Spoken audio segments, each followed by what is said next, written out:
Tony Stark is one of the best engineers and most intellectually gifted individuals in the Marvel Universe, and throughout the course of the MCU, his suits have been continuously upgraded and have constantly evolved to help him deal with larger and larger threats. But one of the all too often overlooked aspects of his suit's evolutions is that each upgrade is a direct result of a shortcoming that Tony Stark has encountered. Tony Stark has taken his greatest failures, flaws, and weaknesses, and used them to inform the changes that have allowed him to upgrade his suit over the past 10 years. Today, we'll be looking at some of Tony Stark's greatest failures, and how these shortcomings influenced his evolution as a character as well as a mechanic and inventor. So welcome back to the Marvelous Wave, watchers of the Marvel Multiverse, and let's observe all that occurs. We get the first glimpse of this in the first Iron Man film, all the way back in 2008, when Tony Stark takes the Mark II out for a test flight. He tests the upper limits of the suit, trying to figure out how high he can take it into orbit before the suit begins to freeze, and its systems initiate shutdown processes. The Mark III, however, in the final battle of the film, is able to use this first upgrade to its advantage in the battle with Obadiah Stane's Ironmonger. This upgrade setting in motion an incredibly long-running precedent for the Iron Man armors that would follow. In the second outing for the Invincible Iron Man, he battles Ivan Vanko's Whiplash on a raceway in Monaco, via the use of the Mark V suit. It is important to note that the Mark V suit is the first known innovation towards making Iron Man suits portable and deployable on the fly, a system which will also be continuously upgraded throughout Tony's adventures. During this fight, however, he discovers a particular weakness for electrical overload, as Whiplash whips quite noticeably char and damage the Mark V armor. During the creation of the Mark VI, however, not only does he upgrade the arc reactor by changing the palladium base to his own custom element reminiscent of the Tesseract's energy output, but he also ensures that this suit is adept at resisting and absorbing energy output. We see this upgrade on display when he first encounters Thor in the first Avengers movie. Thor hits Tony with the bolt of lightning not too dissimilar to what Whiplash did on the raceway.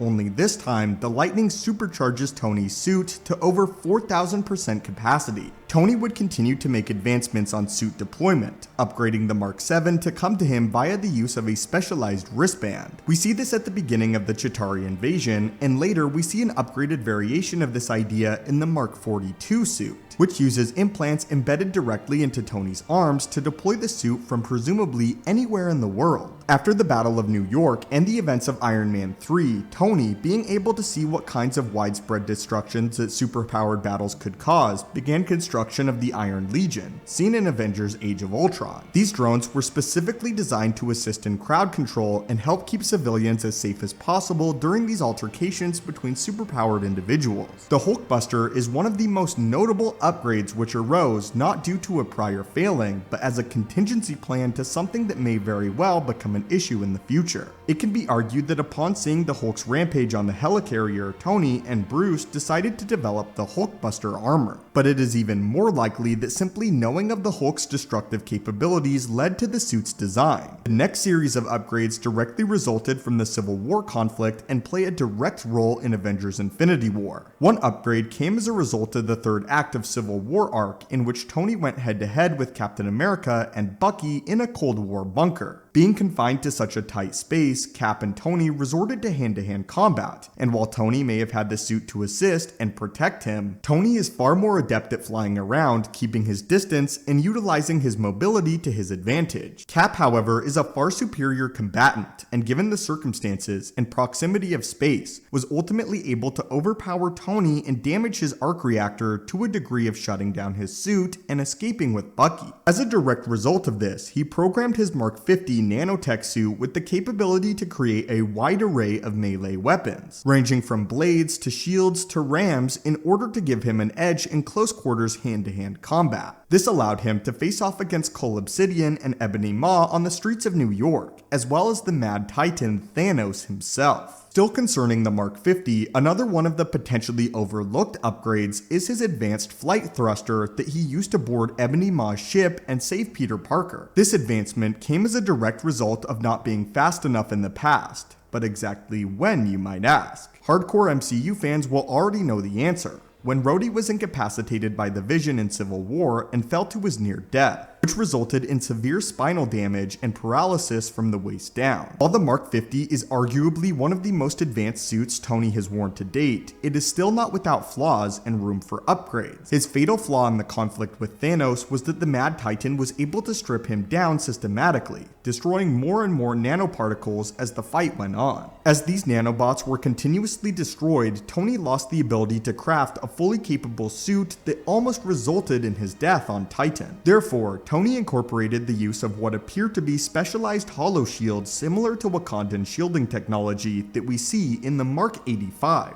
the final Iron Man armor. We see this when he shields himself from Professor Hulk's snap, allowing him to preserve nanobots and elongate the durability of his suit in combat. If he doesn't need to use the nanobots to create shields, he can save more of them for combat purposes. Though Tony does not only make these upgrades for his own suits, he also ensures that he takes his own experiences into account when gifting these suits to others. Throughout the course of Spider-Man Homecoming in particular, we see multiple examples of this. Tony ensures that Peter's suit has an advanced tracker, likely as a result of having spent weeks lost in the desert of the Middle East while in the clutches of the 10 Rings all the way back in 2008. With nobody around to help him and no way for his loved ones to find him, it's very probable that he ensured that he could always track Peter not to be an over-controlling father figure, but likely for his own safety in the life of a superhero. He also ensures that Peter has a specialized heater in his suit, which may have been added as a direct result of Iron Man 3, in which Tony crash lands in Tennessee and is stranded in the snow-lined forest in only very light clothing, after being forced to drag the Mark 42 what may well have been miles in the freezing snow without even a jacket. He may have been inspired to provide Peter with the built-in heating system. Finally, he ensured that Peter had a parachute in his suit. While it's likely he was just looking out for Peter's web-swinging shenanigans and preparing for an eventual outcome, it's important to note that at this point, Peter hadn't been swinging between buildings. In Homecoming, he tells Karen that he had never been as high as the top of the Washington Monument, and seems to show a mild fear of heights, implying that he had not yet graduated to swinging between buildings down the streets of New York, and had not yet become comfortable being so high up yet. Since he doesn't likely foresee Spider-Man flying anytime soon, it therefore stands to reason that the likeliest inspiration for this upgrade was somewhere in his past, possibly falling from the Chitauri portal at the end of the first Avengers movie, being thrown from Stark Tower just hours earlier, or watching an entire city being launched into the sky in Age of Ultron. Whatever the reason, Tony always ensures that he learns from his failings and the things that went wrong, to ensure that he can always better protect himself and those that he cares for. What perhaps makes Tony one of the most dangerous and most formidable Avengers isn't in his raw strength, nor is it even in his vast intellect, but in his ability to adapt and overcome obstacles by learning from his mistakes and being able to continuously grow into a stronger and more capable fighter and Avenger. But anyway, my friends, what do you think of this evolution of Tony Stark's armors? Are there any example of times Tony upgraded his suit in response to a previous battle that we missed? And as a big question for the end of the video, what is your favorite Iron Man armor? As always, my friends, hit that subscribe button to assemble and join our team, and have a great day.